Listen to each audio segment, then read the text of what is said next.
Hello everyone! Samahan niyo po ako. Magluluto tayo ng chicken adobo with pineapple.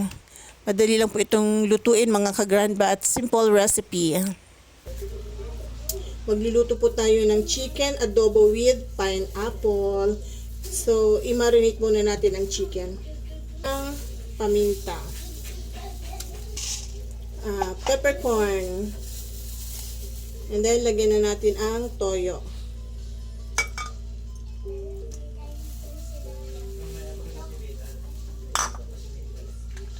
Lagyan na natin ng oyster sauce.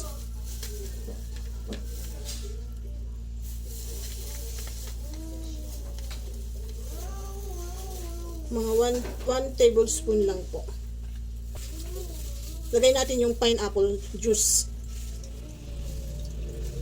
And ilagay natin sa fridge para po i-marinate muna natin. 30 minutes bago po natin siya lutuin. So, after 30 minutes, ito na po yung ating minarinate na manok. Ngayon naman po, nagpainit na ako ng kawali and then magigisa po tayo ng sibuyas at bawang.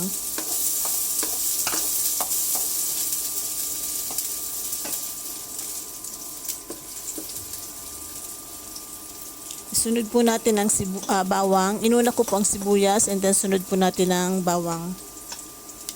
Gisa lang po natin ng maigi.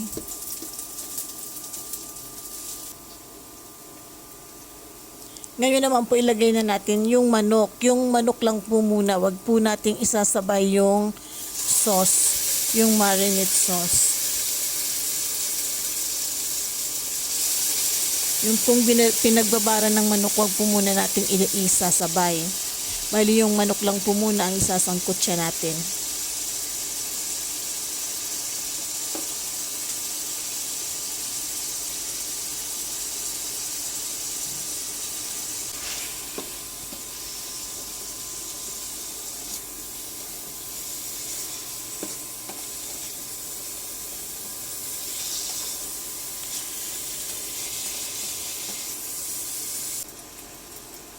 Maglagay po tayo ng laurel and then tatakpan po natin at hayaan natin munang maluto yung chicken.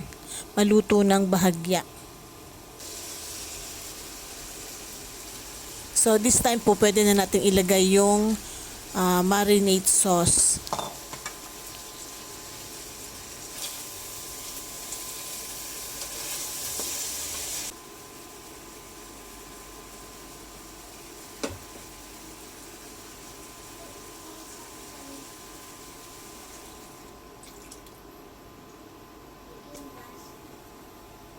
And then, takpan po natin at hayaan natin kumulo hanggang sa maluto na po yung manok.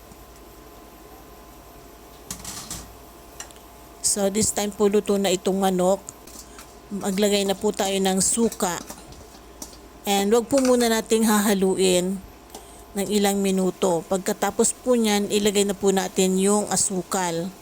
And isunod na rin po natin yung pineapple chunk.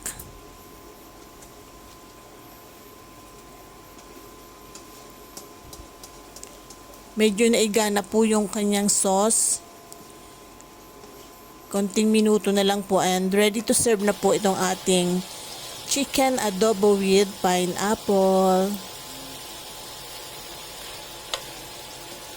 Sana po magustuhan nyo ang video na to at kung nagustuhan nyo po, huwag kalimutang mag-like, share, comment, and follow. So, ito na po, magsiserve na po tayo.